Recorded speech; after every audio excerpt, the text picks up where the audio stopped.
say I can explain why we went on this break. I can can't lie. explain it. I can explain it. It'd be life. Look, life was life. We live in Ghana. Life was happening.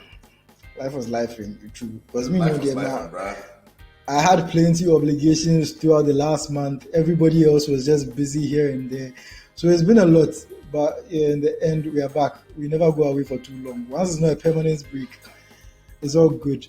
And transfer season is a little quiet. Yeah, it's a bit quiet. We missed the Euros and Copa America small, but I mean, like, how we go do them? Like, we didn't miss much, and we had a pre-episode ahead of the Euros, so we covered some predictions. We did a little. So anyway, I'm joined by Corey and Van Gelder. Hopefully, Keo might join us later. But guys, also back again. Happy days. So let's just jump right into it because we've had a very eventful last month, so we have a lot to cover. Best place and obvious place to start is the just ended European Championships, which saw Spain lifting their third championship, which is like, and it's also the third. Fourth. Is the third. The first one was actually the 2008 one, when the super team was building up. I'm including 1950 something or 1984, I think. Your age. No. I saw it. Yeah, because it's the fourth time they've been crowned European champions. Hey, okay, maybe I'll go check my statistics again. But I mean, the ones I know of are the 2008, 2012, and now. So it was a very eventful tournament. For me, it started well. The group stages were quite exciting. We saw some very end-to-end exciting football. And then later, there was a little debate about how the tournament was going. People were saying that the tournament is boring, the group stage is boring, football has fallen off, the football is too conservative, all sorts of things. Let me start with Van Gelder. How do you feel about the Euros? Do you, first of all, was it exciting for you? And how do you feel about the organization and how everything went in general? Good evening and hello to our listeners. It's good to be back. Me personally, I don't like. I don't enjoy them like that. I don't like all the big teams and Shan. The small teams be like see then get better coaches past the big teams. So, and it was a tournament that kind of showcased that if you try to play this overly tactical, overly systemized kind of football, they be. The coaches wait and they play actual attacking football, then they try create dentists. If you them imagine you see Turkey, Georgia, Austria, then kind of teams. All these other teams except England, because them my coach he shine. Nobody say he tried any tactical but like all the other teams that try to play this kind of tactical, we have this big mind kind of, it wasn't enjoyable, honestly. And I think with the exception of the actual eventual winners, Spain, I don't think I was impressed by any big team, to be very honest. France was not good. Bro, they didn't score a goal from open play till like, what do you call it, like the semi-final or something. The semi-final. Yeah, that was the first time they scored a goal from open play. France, come on, let's be serious. Look at England. You getting fixed this. You play Gallagher and since then. Look at that. Netherlands, my dark horses. Let the record reflect that I won the dark horses debate. But yeah, my dark horses, Netherlands, did very well. They went as far as they could, but again, it was Ronald Koeman. So you know what to expect. In team go capitulate at some point. We had other big teams every day. Portugal, Holland in the boys too. In fact, so we don't know what they're going for there. It's just, I don't know. All the big teams, I just couldn't. Maybe the only other big team actually that did well, played good football, was Germany. I don't want to talk about some people that my boy way it cost them, but it cool. Anyway, yeah. So at the end of the day, I think with the exception of Spain and Germany, all the other big teams didn't play well. The teams that made the Euros slightly enjoyable were the smaller teams, your Georgias, your Turkeys, your Slovenias, your Austrias. Those guys, trying to just play football, Romania, then things. If then they make the Euros be all the big teams where then everybody they look up to say, oh, we will see say these people they force, then get the players, then get a tactical or and so for me personally, I didn't enjoy the Euros at all. I think this is one of the poorest Euros, and I'm just talking in terms of entertainment value. Tactical is a totally different conversation altogether.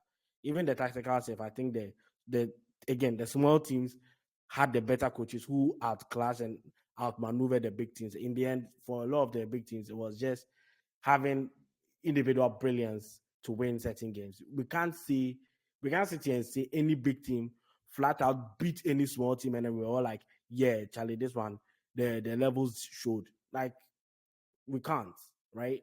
So for me, I think this is one of the poorest Euros I've witnessed in terms of entertainment value. Tactically, another conversation can be had, but in terms of entertainment value, I think this is one of the poorest Euros I've seen. Corey, do you agree with this negative outlook? I wouldn't say I'm in line with Van Gelder, to be honest. I watched, let's say, 97% of the games. I enjoyed, let's say, 90% of the games. I thought in my head, I had it in my head that a lot of the players were tired from the seasons they had. And so I wasn't really expecting a phenomenal tournament, and we didn't get a phenomenal tournament. I have to agree with that one. But I've been saying it since about the quarterfinals that African Cup of Nations over Euros in terms of the drama, in terms of the action, the football that was played. What I'll say is that aesthetically, Euros over African Cup, because obviously, Charlie, Abrochi nice, but in terms of the drama, I think African Cup gave us a lot more. I thought it was. I don't know whether because we are African, so we are slightly biased, but I'm trying to analyze this from an unbiased point of view, and I think African Cup gave a little bit more. But back to the Euros, I thought it was a well-organized tournament compared to Copa America, let's say. I thought the big teams disappointed me a lot. France, number one. Mbappe didn't show up. He said his nose was broken, so he couldn't play well. But France was utter trash. Their whole setup their whole midfield was just unbalanced. So the rest of the team was just, you could clearly see they lacked a Pogba. My man came to the stadium feeling besh, like, y'all niggas still need me, but I mean, you said doping, so me a day. I thought Italy was also a little disappointing, but Italy have been dross for a minute, man. Italy, since that the golden generation died down, since the last Euros they won, bro, the Immobiles and things Sorry, That- are now that one safe. aged. sorry, That one but safe. even the last Euros they won safe. It was It unexpected. was sus. It was, Yeah, it was yeah, very yeah, unexpected. yeah. That's what England tried to use to win this one, where it'd be like a sauce. But Germany played good football. I thought Germany was. I had them. I thought they would use the host nation vim to carry them to the final. Spain, man.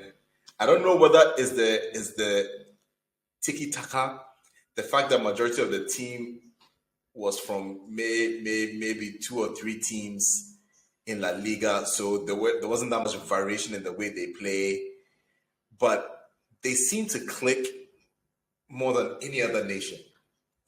I don't know whether their manager just gave them the right tactics where just do this and this and this, and the rest feel free. Everybody else tried to be pseudo Pep.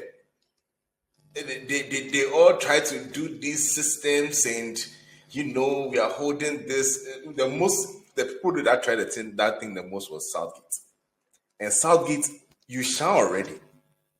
All you know is man management. You can talk to their boys. But in terms of your tactical play, bro, we have seen this. He's gotten them to finals, yes. But look at Spain's journey to the final and compare it to England's journey to the final.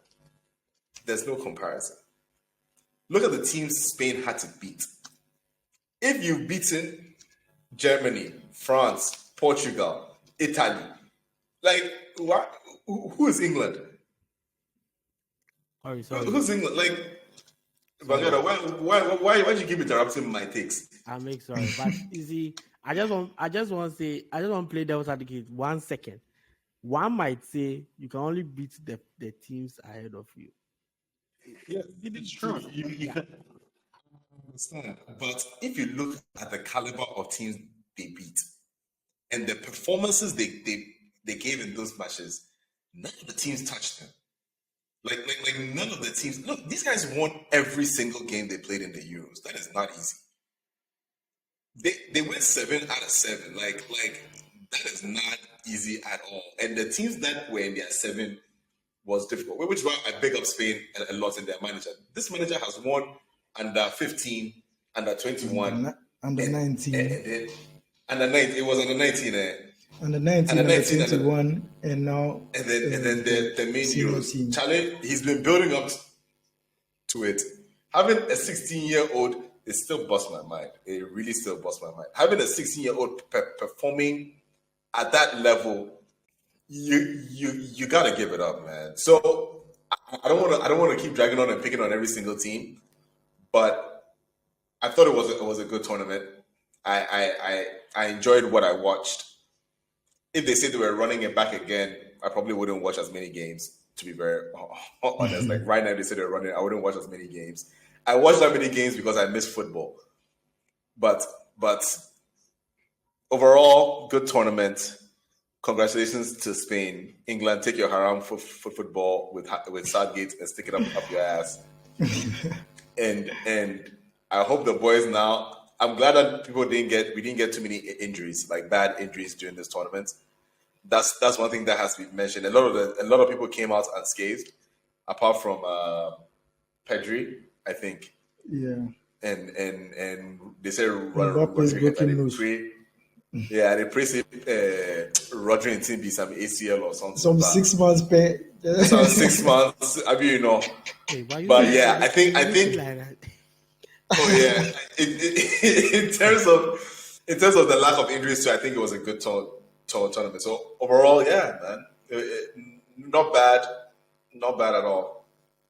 So one thing I would say is that maybe I would agree with the fact that it was underwhelming in terms of the big boys not showing up. One day, like obviously in terms of both teams. Scored. Yeah, in terms of both teams, I know during the group stage they broke the record for most goals scored at that stage. Really? Something like that. There was a record like that. Then when it goes to the knockout stage, then everything gets tailed off. But also the context too is that the tournament used to be 16 teams. So now that it's 24 teams, obviously there'll be more goals scored. So it's better to measure goals per game. I don't know what the goals per game looks like, but yeah. So in terms of the big boys not showing up, yeah, I agree because France, they were terrible. Deschamps, Charlie, I'm a France guy, so it's very painful to watch. Deschamps is enough. He has to go. Make Zidane too can feel some. He built towards the 2026 World Cup. England, Southgate is very hard to gauge him as a manager, because it's not hard. It's not hard. It's not hard. You see, here's why it's hard for me. Because on the one hand, you can see that they are playing atrocious football. On the other hand, it's working because he's literally the best. Like you can't argue against him being the best England manager after. Do you know why England have gone far? The players. So the other look at Bellingham also gets out that crap from. No, Masa. They had a golden generation with Beckham, Lampard, Gerrard, Paul Scholes, Rooney, Michael Owen, Rio Ferdinand, John Terry, Gary Neville, Ashley Cole, all in one team. Yeah, These but are all bona fide legends. Wait, but So- all those guys also played against Figo, Cannavaro. We go feel list the people. Yeah, they but played in the against. end, Everybody get yes, level. but in the end, Yeah. they never got to a semi-final. That team never got to a And semi-final. that's because I'll give you that. teams, bro. If you go watch the Portugal team for like the people that play Korea, Japan, then the people that play. Honestly, if you the go man to 2004 man, Euros. the names that I just mentioned, if you go man to man with Portugal, Charlie, you can't tell me that Portugal team had a superiority because the Ronaldo of that Portugal team, that's 2006 Ronaldo. This is Ronaldo before he really exploded because the 2006-2007 season is when Ronaldo really exploded as a player. Before that, he was more still like an immature prospect. 2006-2007 was his first season winning like player of the season for Man United. So it was a season before that, like that was 2006 summer that he played that World Cup. Figo, he was very old by then. The rest, Charlie, Manish, Deco, man to man. If you're comparing to Gerrard, Lampard, Charlie, come on, Bro, they had Manish, Costinha. You can't tell me say them people better pass Lampard, Gerrard, Make I just run you Rooney. through them a final. The people that play the final. Goalkeeper Ricardo, left right back Miguel, Andrade Carvalho Valente, Costinha, John Terry, Rio Ferdinand, Figo, Ronaldo, Pauleta. Bro, I'm not having it. Beckham, Gerrard, Lampard, Scholes. I'm not having man to man. No, man to man. But how many times was England bailed out last minute this tournament? Yeah, Saka, so Bellingham, but a lot of the times they were built out to it was through Southgate's substitution. It depends me say right now the defense Southgate because like I'm just saying that. I can't I'm comparing. The thing is, if you're comparing, if you're weighing it up, in the end, two finals in a row, 2 Euros finals in a row, one World Cup semi-final, like let everybody else put. Okay, let everybody else put their achievements on the table. It's as simple as that. They see the time rate and then say then the investigative then will start to hang on us. If assuming that time is still now, and Southgate was the proposed first choice of the. You see, I've already clarified that I don't like Southgate. So make you not do like I did try talk say South. I don't like him, but he's done a good job. It's you can say that those two things without them being linked. Just no. See, I can in international football. Already international football, most of the managers are not good enough to be club football managers at the highest level. So Southgate's not being good enough to manage United doesn't mean that he's not doing a good job at England. Like now, there's two different things. No, like but Van Gelder, two finals, one semi-final out of 4 tournaments. Let's not ignore the fact that every time England in this time that you are talking about too, they are always in the better and more favorable side of the competition. So are you saying since 1966? Since 1966, they've never had a favorable side and got into a final. If they meet Portugal, they've not got into a final since 1966. So he's gone to 2. If they meet Portugal from that time, then time Portugal in quarterfinal, you are getting beat. It's not up for discussion. You are getting beat. No, you know how long 1966 was? I shocked it. You can't tell me that for every tournament since 1966, they've not had a favorable draw. Vangada, as much as I have to be honest, as much as we want set agenda, they blast Southgate dead since 2 finals and the semi-finals in international management, it not be beans. Out of 4 tournaments. Out of 4, it's a feat. We have to give. I don't even think France. I'm not even sure if France have gotten that many. No, in the last 4. but in all of those, he didn't go over the final hurdle. True, but and in all of those, you see, my problem is if he had done what Spain had done, beating some of the best guys on the block. If England was on the side of Spain, they wouldn't even make it past quarterfinal. Wallahi. Don't they? But you yourself said you can only beat what is in front of you. You yourself, you talk and because I know I said that is why I'm saying let's not take it out of context and make it seem like because every time they meet somebody where it be either their level or above them, then they lose. That one I agree. The I agree. argument that people have been giving for the Southgate thing is that it's not that he didn't do well, but the performances of the team did not match the players that were in there. They expected them to be attacking like the way Spain attacked, with flow, with pace. But Opana was selecting names. Why Bellingham and Foden did the same team inside where they not if he click, they were occupying same positions and confusing each other. Then first he started Foden on the left. Eventually he moved him to Diamond with Kane up top, but then Bellingham and Foden behind into his position. He was trying to fit him in by force. Trying to fit. Meanwhile, Anthony Gordon, they sit bench, they stare. That guy has a chaos factor. Where it cause a lot of problems. Because they need runners in the team. They need runners. They needed runners. That is what a Hurricane who is no longer fast, well, has never been fast, but is no longer able to play that much on the break requires. So Kane be another person that vex me because Kane even if you're not fast, you can still hang on the last man and try and be there for those final Kane passes. had a very poor tournament because he didn't have. Honestly, I think if he had runners behind him, our opinion of his tournament would have been totally different. That's also he had no runners behind him. Kane would drop in deep, and Philip Water Foden will follow him to the middle.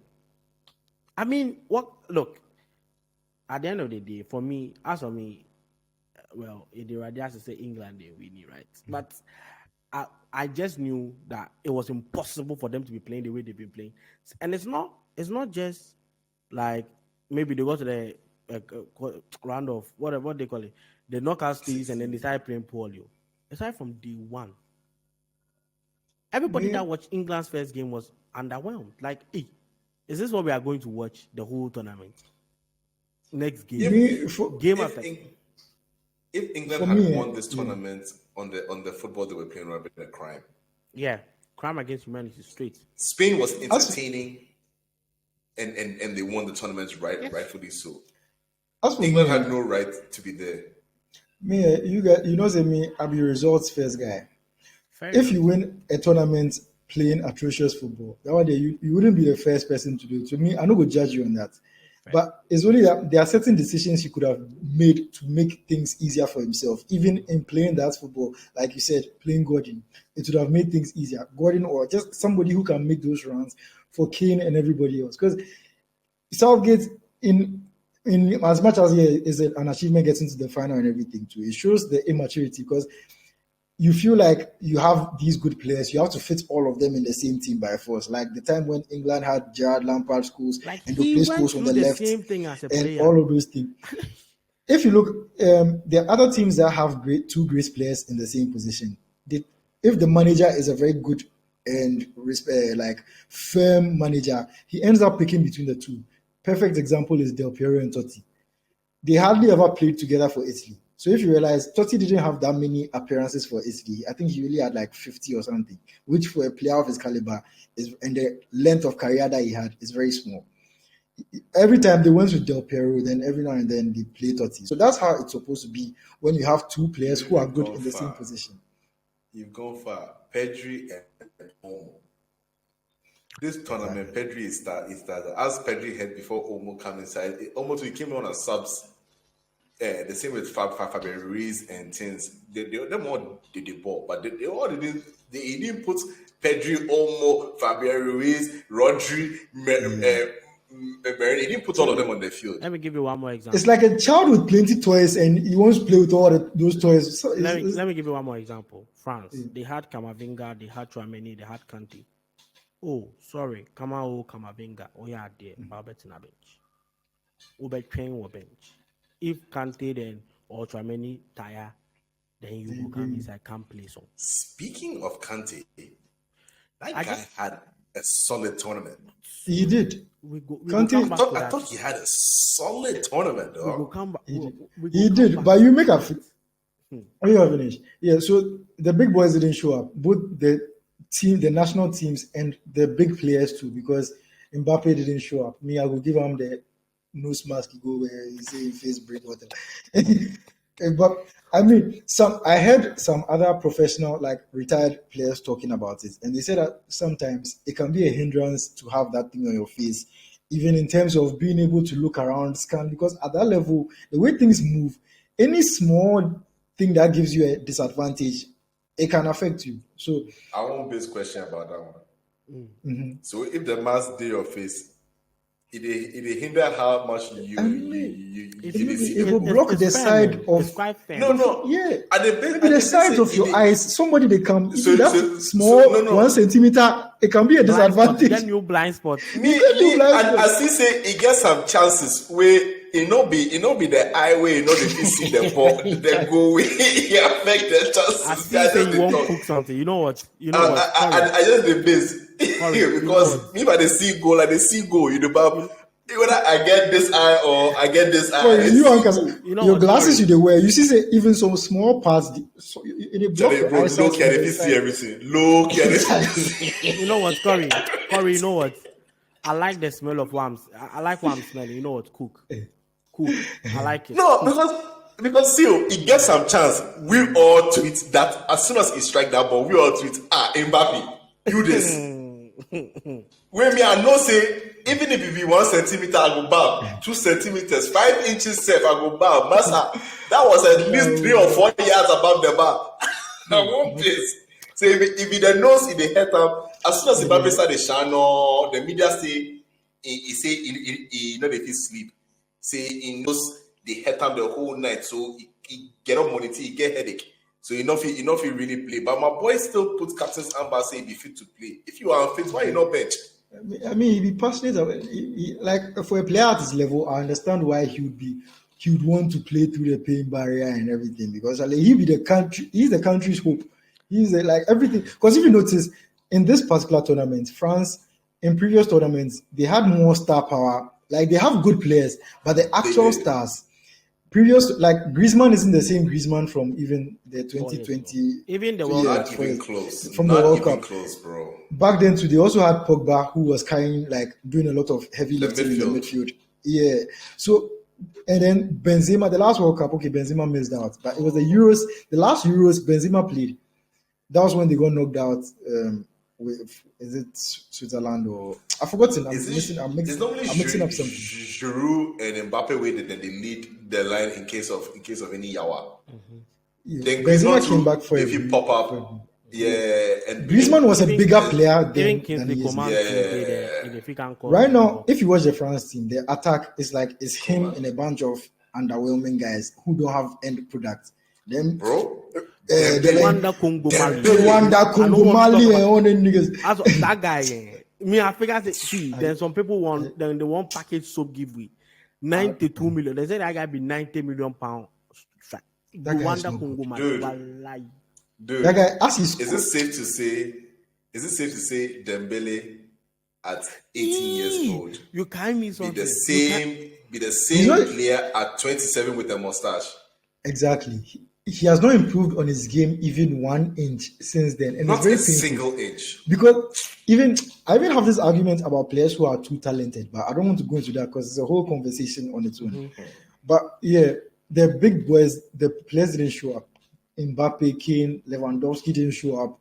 Bruno had an underwhelming tournament. Bernardo Silva, even right now, Foden, since they won't insert him into Ballon d'Or conversations, we can insert him into this because Foden is now 24, 25. So yeah, he's around the same age as Mbappe. So the same scrutiny we will give to Mbappe. If you want to call him a Ballon d'Or level talent, we have to give it to him.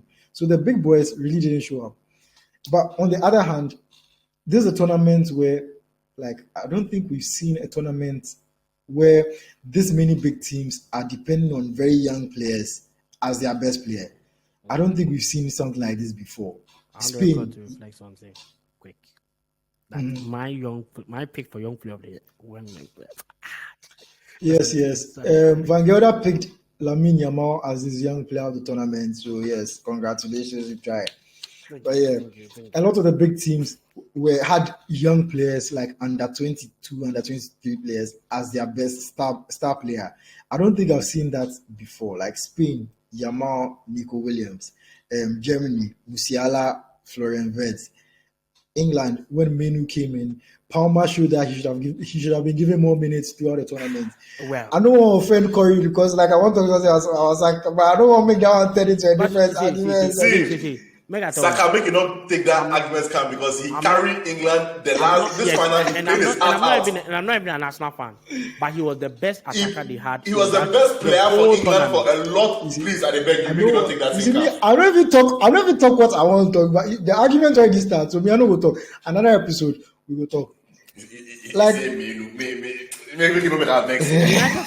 Every small chance. I actually muted. Look, do you know how many United fans are muted on my?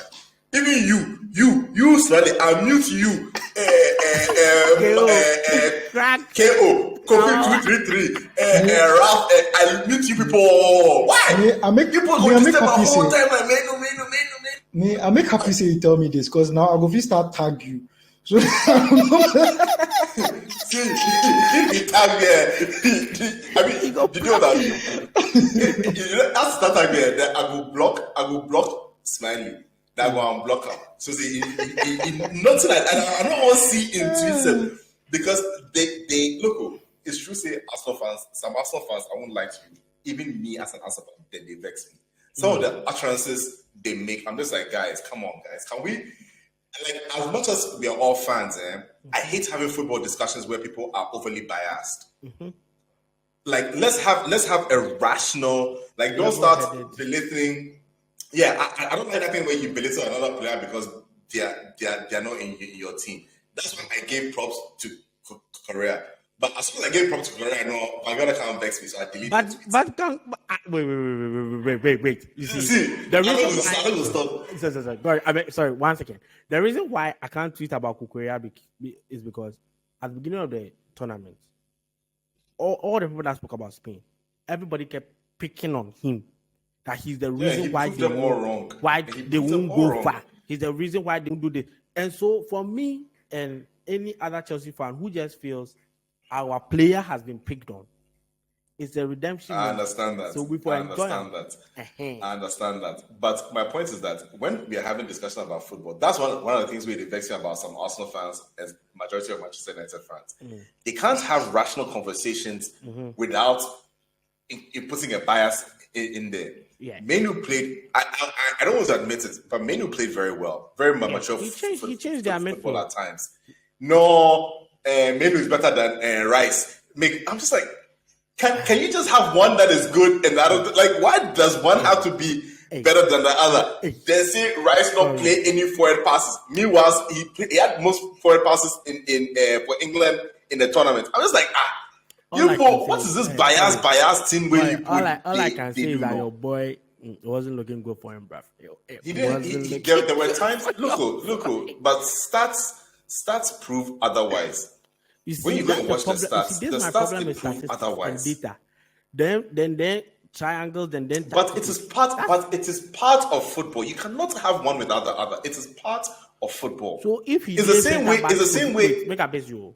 If he did center back position, where then do the other passes, triangle, where then take him, where he pass him to Jude for in front, that be also forward pass. That be also forward pass. You see, so me, you want only line breaking through passes? How many Menu play? Let me get a fuck. See, I tell you so.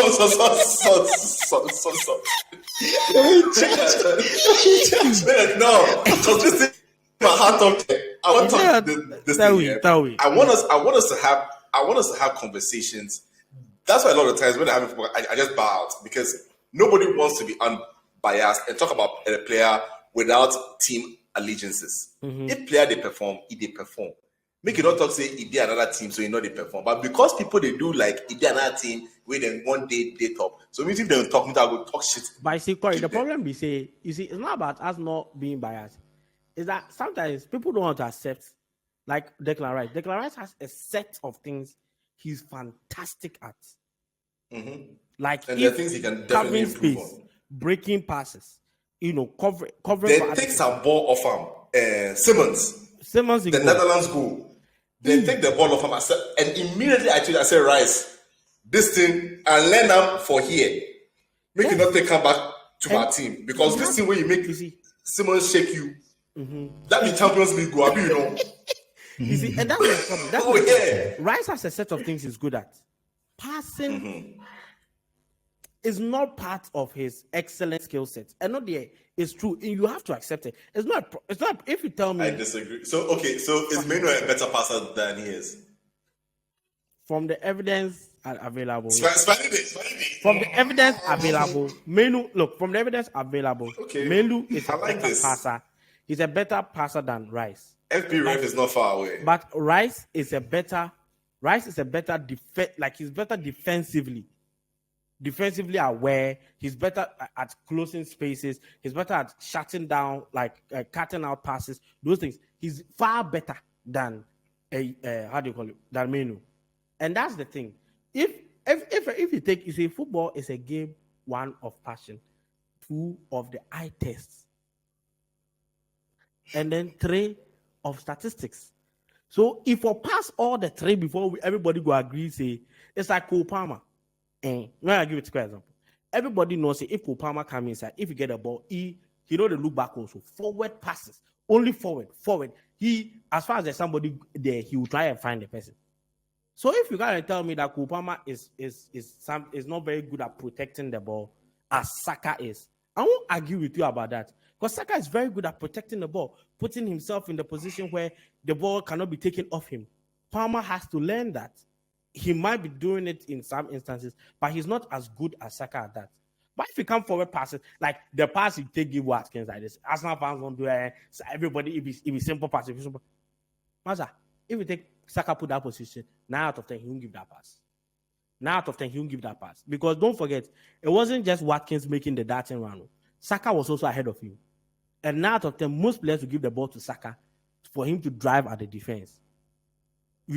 So sometimes, if you want us to have objective, unbiased discussions, you must first accept that there are certain things my player can do. If you can't accept that Rice is not good at passing, I don't know where we start from the objectivity. I don't know where we go start from. You understand? I won't argue with you if you say Rice is very good defensively, cutting out and this. Yeah, fantastic player. He's very, very good. I watched him. I wanted him at Chelsea, but we didn't get him. We have Caicedo. I'm happy to go with that. So that be where this thing. The United fan, then be unreasonable. Then that one I agree with you. Then be unreasonable. If then get 3-star boys, 2. Who that? Menu, then Garnacho. That be all. As for them, those. If you say anything about those 2 players, you're in trouble. And I'm mad now. I'm mad. You're in trouble. I'm mad. This is the go bench. Abidjan Messi. They go bench. They go bench again. They go bench again. So if I say I go delve into stats, we will go there here, chair. Just accept Rice in passing. I can't crack. They make you move on. So yeah, like I was saying, like plenty big teams were dependent on very young players, and for me, that's why when people talk about how football has fallen off, blah blah blah, like it's very unfortunate for me. I don't know whether unfortunate is the word I'm looking for, but it be like if you see, for me, if you see the number of top talents coming through, you should be excited about what the future holds. Because in the end, football goes through these transition periods where the top players are fading out and a new crop is coming out. The time Kaka won Ballon d'Or, you can't tell me that like all those big boys were at the top. Them Henry and things, they were slowly in decline. Ronaldinho and things, they were in decline for the new Messi Ronaldo era to come in. So it's a similar situation where when Owen 2-1, like we've had down periods. 30 plus just not one leg go. We just don't. There's no one leg go of these. There's no one leg go. France 98. France 98. They just don't want to let go. Korea and me too. I already have this theory that one thing that makes players seem very great is their aura. Like a lot of the great players, it's not just the fact that they were talented, but it's like if you see them, like this guy be player. Like if Ronaldo stand your front, this guy be player. For me, the player with the most aura in the history of football is Zidane. If I see Zidane, it will feel like I see like demigod. That's just how I see like them people. And for me, I think it's very hard for older fans to see aura in players who are like half their age. Like this small boy, what's this guy that comes to? Like, Hey, like somebody be 18 years, 19 years, and say, so what's or you go maybe Do you you go think it's admit to this guy's inconsistency? talented. But I think it's because we watch too I much mean, football now. Actually, there's so also we that. watch training. We see them. We see this every club they release inside. Then they release training. Inside There's too training. much Inside access. training. So there's too much access. to. So we see everything they do, and that familiarity has led to contempt. Actually, Social for the media talent. age, bro. Plus, yeah, the way we even watch football now, like people now are watching football just to hate. They are not watching to appreciate what they are seeing. Like Kofi this match, 233. are they watch? Are they come hate on Saka? Kofi 233, me, I won't talk. Like- That guy, you know, they watch ball to enjoy football.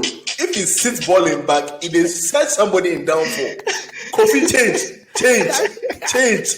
Yo, My boy Kamali too. If you go watch, but every day he be hate watch. He will come Cucurella hate watch. Hey, they can't watch this guy. He hates this guy. don't get me wrong. Hate watch nice, oh, nice rough. It can't be the entire reason that you're watching. Like people Exactly. will watch this match, this game. I'm come to highlight every single bad thing that this player does. So the player will if you do 100 good things, if you do maybe 2 bad, that's the only clip you will see online. Like I want detracts more, but like somebody like Delict, you know, in his Juventus first season, he started the season off very badly. Like he made a very bad high profile mistakes. There was a period where 3 games in a row he gave away 3 penalties, all handballs, and that was all the talk that was going on about him. For the rest of the season, he was actually very good, and most Juve fans will tell you that he was their best player for the rest of the season. But nobody like because that one it not go make him into the clips on social media. What everybody will remember is that this guy gave away 3 handballs. This guy gave away 3 penalties. The media also have a big role to play in the way they portray players to the rest of the audience. Gary Neville's dig at Cucurella before the tournament even began, like, bro, let the guy kick a ball. Like, why are you? He's the reason why you will not be the reason why we know. And you're supposed to be a high profile pundit. Come on, bro, can we see? And just think about it. Just think about it. Your own England, you are going into the tournament with a right back playing left back. So are you telling me that Trippier is better at left back than Cucurella as left back? Like, come on.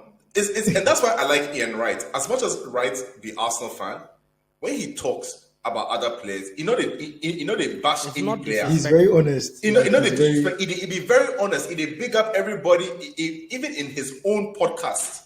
That he at least his Wright's house, even in his own podcast, he doesn't bash any player. They give more props to guys. Yeah. But Neville, that guy, manager, you failed. Pundit, you they fail. Why? Then 2 hideous friends. Eden Carragher. Then 2 hideous Eden Carragher. I say the United old boys, all the long way they go through us, they go through. All the long way they go through us. Let me just add this here. Cucurella had an interview mid-tournament when everybody started saying, oh, wow, it seems Cucurella has having a fantastic tournament. And he said that when he moved to Chelsea, a lot of people started judging him by the price that was paid for him to come and join Chelsea. But he himself, he has no control over the price that he's bought for. Same applies for Rice. Same applies for any other Pogba. All those other players that they've bought for exorbitant fees, as we can see. That money, it not be the players and they determine that kind of money. We there here, we talk about Amadou Onana to Villa. We there here. If we say make we quote price for Amadou Onana to Villa, none of us will quote more than 30 million. Yeah, but they paid 25. But it's not but they've paid 50 for him. Does it mean that if Amadou Onana joins Villa and starts making some mistakes or starts doing certain things, it means that he's not worth the money, and because of that, all of a sudden they will just be insulting him, coming at him, his fans from his own team, and that's the problem. There are fans there are fans that hate, like for instance, again, you people will touch every time they like to put Chelsea, but it's my club, and that's all me I know, right? There are fans, there are Chelsea fans that because they hate Bowley and Clearlake, hate everything, every player they've bought so far. So if the player makes a mistake, they find it as an avenue to use to insult Bowley and Clearlake. So they will insult the player. Social media age, bro. Look, if Kaka was bought for a certain amount, where he started blast, then we'll start to talk saying like, what the hell, bro? Like back in the day, they'll start to say you were bought for. There are times where even Bergkamp, back in the day, he was record transfer and things. He didn't start out hitting the ground, and it was. I mean, then the tabloids. You for chalk, go pick up the paper on the way before you go to see it. Right now, you pick up your phone. This guy sharp. Then the whole world here. Then the whole world here. All your followers. If somebody retweet, it turn viral. Then the players see, they pay now. It's the age, bro. And I think also one thing about this too is that maybe back in the day when players are going for these exorbitant prices, they are usually more established players. Everybody knows that is this person's quality. So if they no sit up, it's more like the player he's a good player who no come sit up. So it's analyzed through that lens. But right now, because football has become very competitive and everybody wants the next big thing, they are overpaying for players who are not yet at that level. So already there's a huge weight on your. Some team no do Oh yeah. Like me, I go use United as an example. Hoyland was nowhere close. No. Me, I go use United because it's easy. It's easy for me to use United. PSG, they like that, you know. PSG, they like that. Like, see, United. Hoyland was nowhere close to being a 70 million player. But they just think of him as somebody. They think Anthony, if I talk about him, my heart comes. Make I use the one I go to manage. So, Hoyland is nowhere close to being a 70 million player. But they just see him as somebody who, in the next few years, maybe he can reach there. But he's nowhere close to being that kind of player. If we sign him maybe 20 million, he banks 16 goals in all competition. Then we'll talk, it's a good return. But right now, you come for 70 million. Immediately, everybody expects 30 goals minimum. But he goes double 14 or something like that. So we know. But in the end, he finished the season with 16 goals. Which is fantastic, actually. Did he really? Good, yeah, 16 goals. 16 goals. It's a decent return for a 20-year-old player. That is not bad. But they will highlight him through the lens, say he come 14 for 16, 14, then since. But 16 goals in the whole season. Look, we are forgetting Higuain and them boys. Not at first it be 20 goals, then they bag a season, then big thing. 16 goals is solid, bro. It's a very solid for a 20-year-old player. I guess striker will give me 4 goals the whole of last season. See, meanwhile, somebody like Jackson was hired for like a fraction of half the price, plus or minus, of this thing. But look at how people were on the back of Jackson all season. He finished with a slightly more, I think, 17 goals across all competition, and almost like double-digit assists. But nobody talk about that. Like at the end of the season, when he had outscored all the other strikers for other people than my team, it wasn't a matter of he's a bad. After they spent the whole season telling him he's a bad player, now it is he's not the one to take Chelsea forward. If you can't tell me the player make it take we go forward. And I think now the football fans and viewers of football are much like there are grace period depression. Bro, I've seen people, and it's not even just to players, it's also to coaches. I've seen people say this coach will come because the club didn't get the coach I wanted. How many matches before we can start attacking the coach? Yeah. It's too much agenda now. They give you thank you.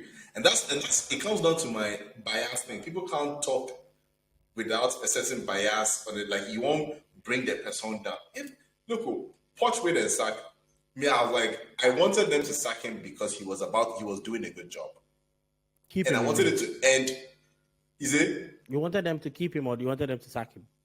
I wanted them to, like, when they sacked him, I was happy because he was doing a good job. Okay. And I don't want Chelsea to become the way he ended the season.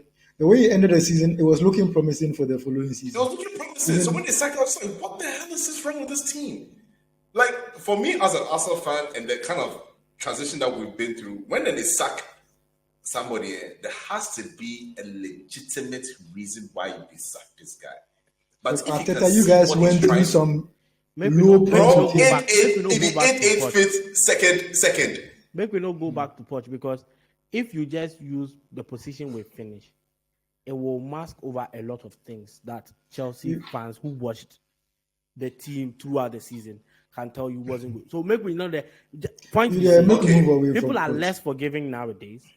People are having agenda against players in their, like, what happened to just being tribal about your team, supporting a player in your team, whether he's having a good part. Like right now, I mean, I will talk shit about Mason Mount, but I don't expect that Smiley go also can't have anything. Oh, Mason Mount he never will make come for here. Then no, I don't expect a United fan to say that you may not like the player, but he is a player of your team, and at the very least, you should wish him well. One thing about me is that even if you're a player in my team and I don't like you, I'm always happy or eager for you to prove me wrong. Because who does it affect if you prove me? I'm not happy. You are hate, you see.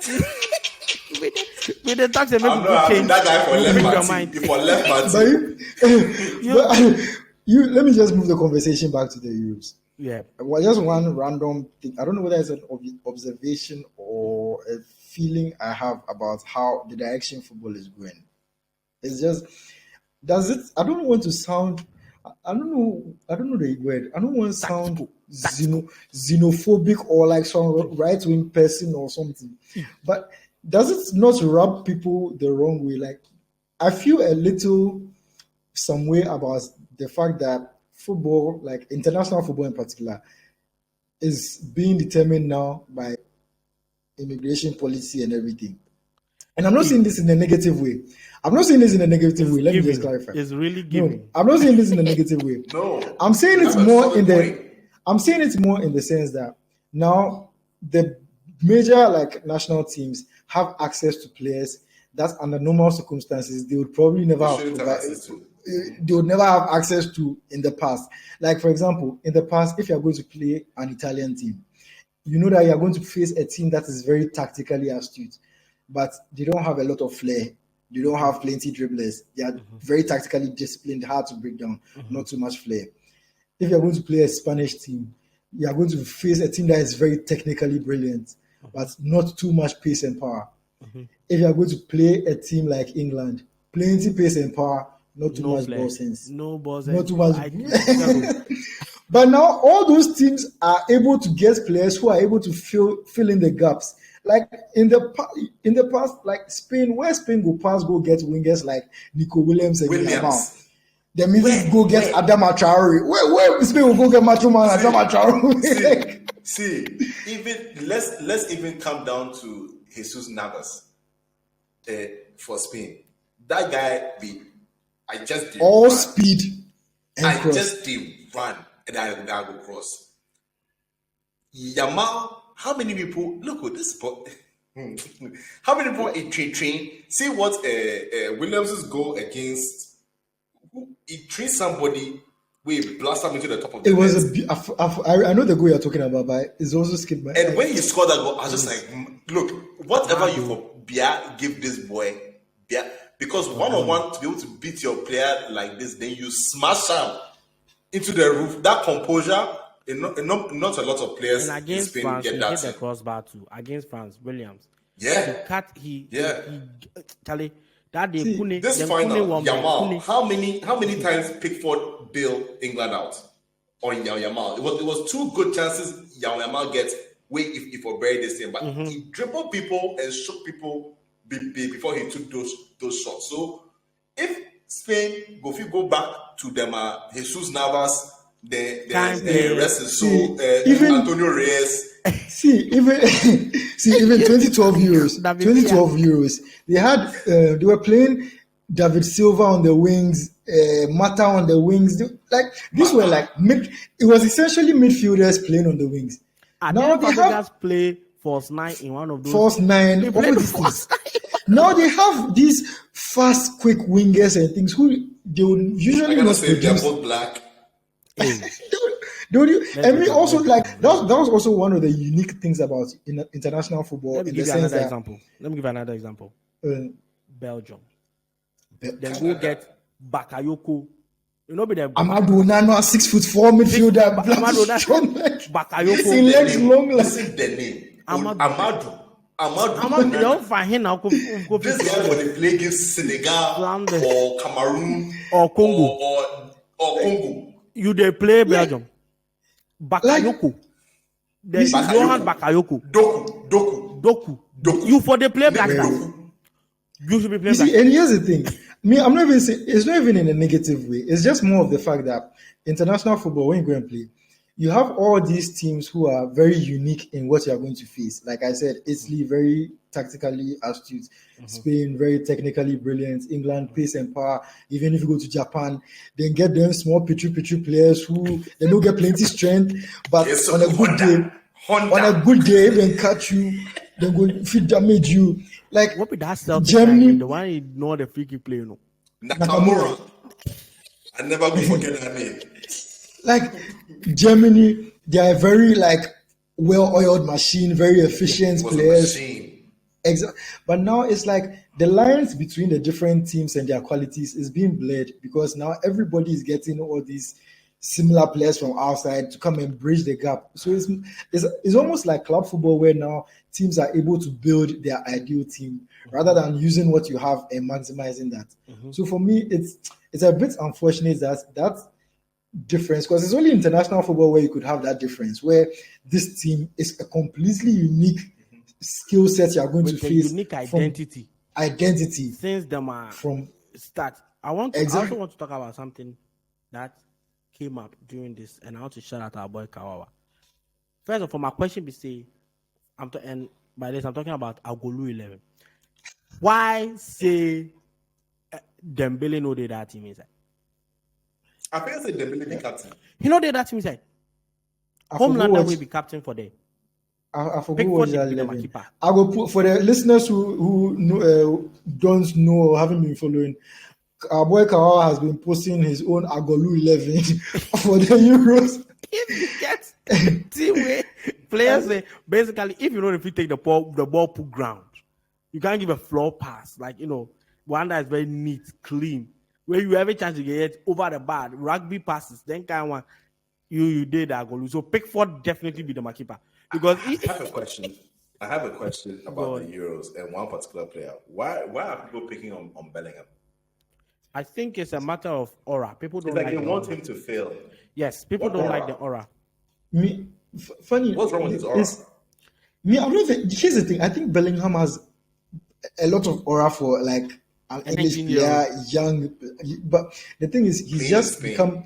I think people have pieced together a lot of things and decided that he's not a likable person. Yeah. So now they just decided to, like, for example, they said that he likes to little bro players, like that thing where he won't show you say he be big man, he be big boss. He be the big boss. You know those people who want to live. No bounce. A lot of male friendship groups get that guy for inside. If you see women around, he won't impress. So he won't come put you in the neck. He likes to belittle the boys. Go like and put you in a neck lock. Come then kind of things. When they say Bellingham, he get them tendencies. And also, people have also pulled old clips from his Dortmund days and things and say he's disrespectful to his teammates. I've even seen a whole thread that said that at Dortmund he wasn't really liked in the dressing room. So then say they like do PR. That PR thing is a general thing among English players right now. A lot of the English players they like do PR. Rashford, Mount, everybody they like that too. He take pass out. Wallahi, that guy. Rashford, we they feed the masses just for score PR. But isn't it just the evolution of football? Yes, but look, at the end of the day, people don't want to. When people decide you are something in their mind, it's hard for them to objectively see that you are not. And that's what they are doing to Bellingham. It's more like confirmation bias. Bro, it's confirmation bias because you decide that he's this. So now at every point, I won't lie. That goal where he scored for England, where he talked who else no. But who else? Like who else? But who else? Low key, who else? But who else? That's the thing we say. He has put his mouth. He has put his work where the mouth where his He's shown up for Real Madrid. He's shown up for England in clutch times. Them are opening game where they suffer. We go suffer. We head the ball puts inside. And these things, it's about that. I don't want to talk about Foden. This thing is just about whether you are liked or not. Because if maybe Messi do this thing, where you go, Messi come out in shirts, go show him for Real Madrid crowd. They say he be humble. They say he be humble. For years, they said Ronaldo was arrogant and Messi is humble. For years. Everything depends on how you are seen and whether people like you. If people like you, everything you do is proof of why you're a good person and blah blah blah. If they don't like you, can we say only the same one for player, CR7? Only one player. Oh yeah, CR7 has always been a victim of this because CR7, for him to on top, they put him in this good versus evil battle where Messi is good, CR7 is evil, and he played into that narrative because he didn't have a problem feeding into that narrative. So it was always good versus evil. And till now, that's how it is. Right now, we name him Homelander. And I mean... well, we know they call Messi Homelander. But it be cool. Anyway, but you see, at the end of the day, Corey, the reason why people are hating on Bellingham is simple. Personally, I'm not his biggest fan. I can't seem... I'm still trying to identify what exactly he is. Is he at 8? Is he at 6? Is he a 10? Is he a box to box? What exactly? I can't seem to figure that out. Maybe I have to watch Real Madrid because England guys, Southgate tax be like minus 40 billion. So maybe Real Madrid might be the best place to see exactly who he is, right? But I won't lie and say that he's a bad player or he be disrespectful or bro. If you are coming clutch for your team. I have no problems with you doing what you need to do. I have no problems. See, as far as if your mouth started talk, your mouth finish in game. It you know talk say what he talks. Speak. Somebody moved to speak now. He said, speak now. Somebody moved to him on in comments or something. He said he'll be 16. So if he starts Twitch after the game, can't just the person. But if your mouth started move anyhow. His body of work on the pitch speaks for him. If you see somebody like Nico Williams, he go love that thing. Why the way he's playing ball, go see say like I give an example. England, I have a feeling England media too they are to Bellingham in negativity because or maybe it's just Twitter, but I don't think if the way he played for Real Madrid last season, nobody was saying this during the season. Because nobody was this watching. Tournament. Oh no! Yes. No. It's really the tournaments where people were watching Bellingham, but this tournaments people started pick on him. Yeah, but that's because nobody. When I say nobody was watching, I mean it wasn't a consistent like the people then they watch. If the people then they like La Liga, where then they watch. They say me that you we they watch 2 La Liga matches a season. If we El Clasico 1, El Clasico 2, if I know they go watch Barca or Real Madrid do anything, I go see highlights of something where somebody do it, Vinicius easy. So we actually, if you ask me how Real Madrid actually play, all I know is they then get injuries. But when he comes back to England, now all attention of the nation is on him. And the few people that like him or whatever create a narrative around him. And everybody is not watching, just like Smiley they talk. They know they go watch, see, say, oh, like with a neutral, then they come there with preconceived notion of the guy. And they are trying to fit anything they see. So if Bellingham fall down small self-lifting, like, they say, we said it. He doesn't work hard for the team. We knew it. Look at him, lying there. Everybody's playing his line there. So then come there plus preconceived notion of the guy. And then they are trying to fit the guy into that notion. You know. So I think that's what's going on, really. But for me to honestly, I watched a number of Real Madrid games because I was interested to see how Bellingham would do, even though he didn't play where I was expecting him to play because he made his name playing deeper in midfield. Mm-hmm. And I think, and also one thing I would talk about, the Bellingham agenda, it starts from Barca fans. Barca fans, they start this thing. They start it just say at the time it wasn't that loud. But Barca fans are the ones who started this thing that he no be talented, he just score goals, he just go end up on the end of like some tapping and that didn't start that thing from like mid-season where the thing just grows where it comes because then get your boy know the boss all of a sudden see that I don't want to talk about it. So anyway. I beg. So I guess you can go Benfica back. I beg you. So the whole thing for me is that honestly, Real Madrid, I think Real Madrid they might have done a bit of long-term damage to Bellingham in where they played him because this season they played him further up the pitch.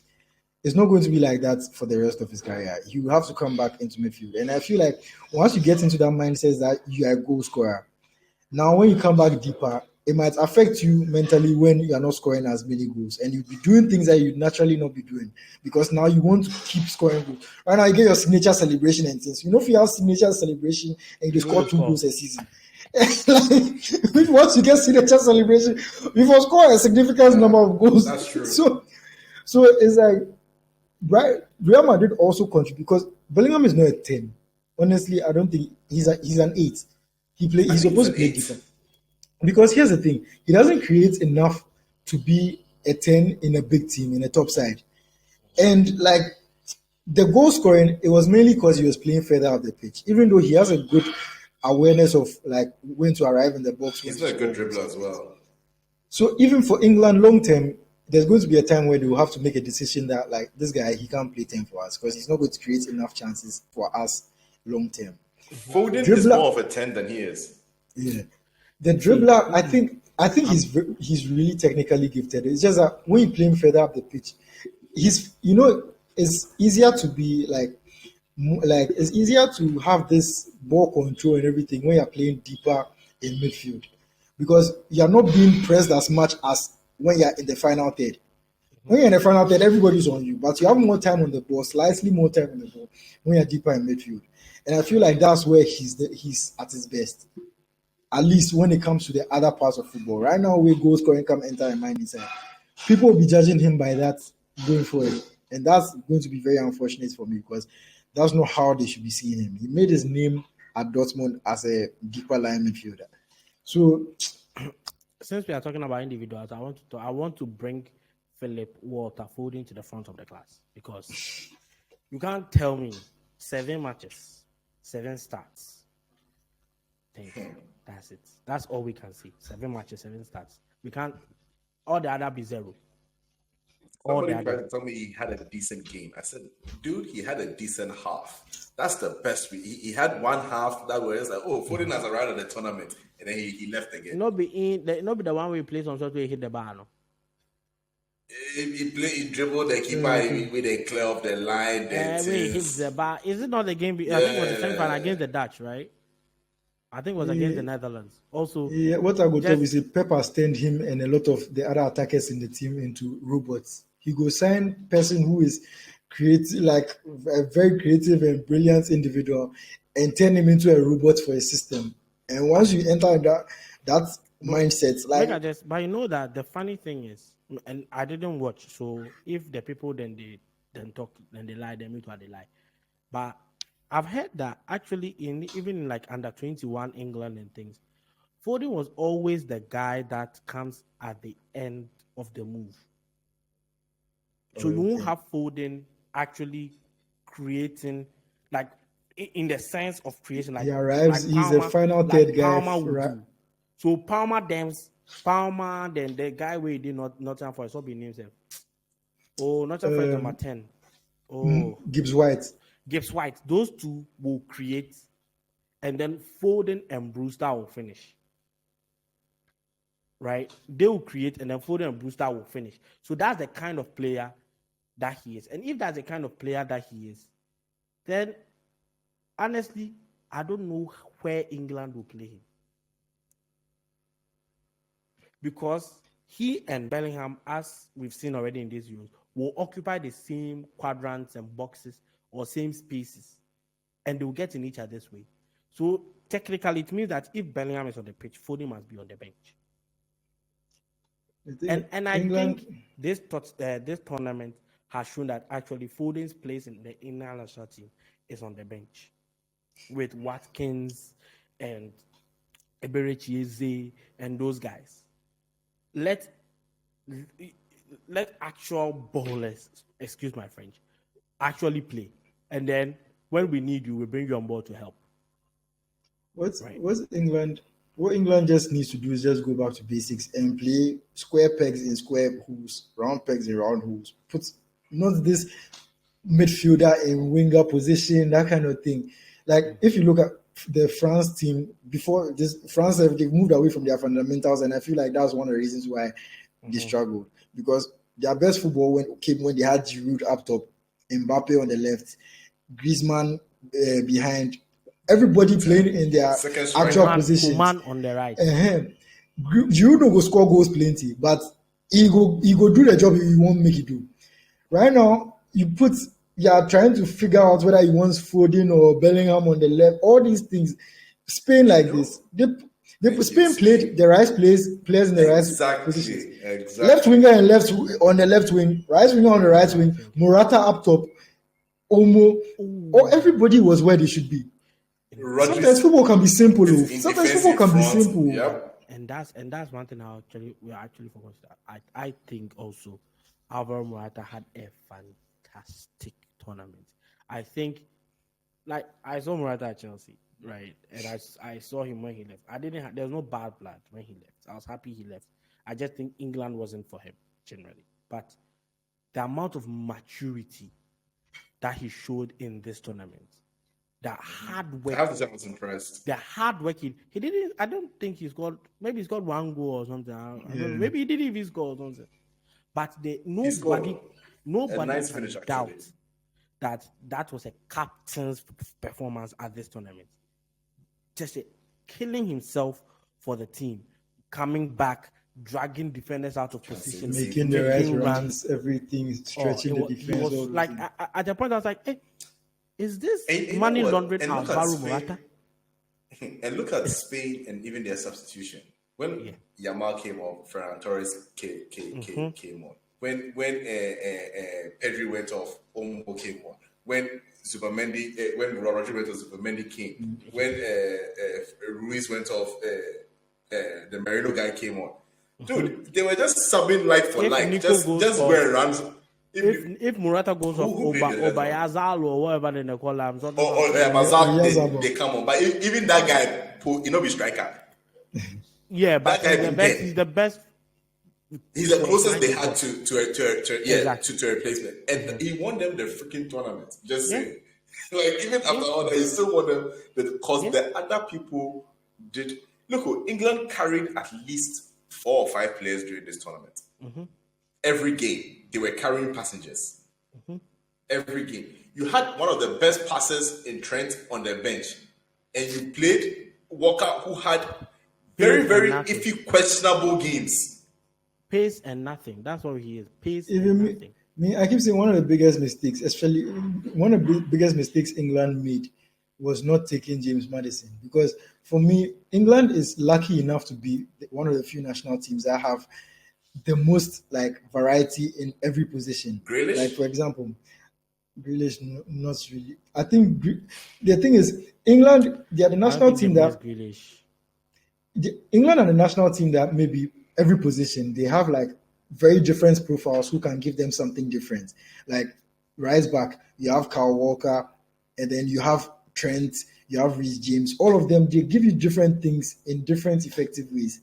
The left back, maybe right now it's a bit slight because of Luke Shaw's injury. But even then, if Luke Shaw was fit, I still think they should have taken Chilwell. I don't, because the same way Cucurella go where he goes hit up. Tyrell Mitchell. Why was Tyrell Mitchell left at home? Why didn't he go? If you come into midfield, you have Foden, the people who they classified them as number 10s for this tournament, Foden, Bellingham, and the rest. They give you something very different to what Maddison brings, because Maddison is a high volume creator. So in games where you are struggling to break down the team, that's the type of player you can bring on to come and give that eye through the middle pass or whatever they call them, just to give you something different. So especially for a 26-man squad, you should be looking to put different profiles who can change the game whenever you want, rather than just picking names. Like the Watson guy, for example. I know that he spoke a lot about him, that he has a lot of potential, but if you have a starting 11, a set starting 11, Watson is not the type of player who you bring on to come and change anything. He's a good player to fit. If he was a starter, fine. But if he's not a starter, he's not the type that you bring him on when you are chasing the game and you come and do something different, or when you're defending a lead, you see him as too young to bring him on in any case. So why did you bring him? Then just follow hype with and bring him. Somebody like Maddison will bring you much more. I don't want to do agenda. I don't like Rashford, so I don't want to do agenda for Rashford. But I also think they needed a runner like Rashford, even though they took Anthony Gordon. I think Rashford has more of an X factor about him than Gordon, even though Rashford is not as good as he. So Rashford was an outlet. England had no outlet this game. Exactly. They had no ball carriers. Like everybody who would break the lines for them didn't. Gordon didn't play. Rashford didn't go. Especially when you have someone, a striker like Harry Kane, who has decided to see himself as a playmaker. When you have a striker like that, the way to play around it is to have runners on both sides, like the way Liverpool had Mane and Salah on both sides of Firmino, so that Firmino can come back. Those two can make the runs, and it complements each other perfectly. But if everybody want drop deep, who's going to make those runs? Smiley, but on the other hand, too, I think, and I'm not premising this. Let me premise this first. Kane had an absolutely woeful tournament. That's one I think we can all agree. But I think Kane had to be doing a lot of what he was doing because Foden wasn't doing what he was supposed to do. There wasn't enough creativity coming from the center. And maybe the people might think we are picking on him. But I feel like a lot of people had to do a lot of things to carry Foden. And even with all this carry, somebody who will win player of the season, he for perform, he don't get choice. He don't get choice. He for perform. No, and that's what I'm saying. That it is because he didn't perform. Everybody had to do things that they are not supposed to do. People had to do extra, and so even when Kane is supposed to stay on the last man to create to stretch their pitch, he will have to drop deep because Foden won't drop deep. He has to go wide because Foden won't go wide. He has to fill the pockets because Foden won't do that, even though that's what he's supposed to do.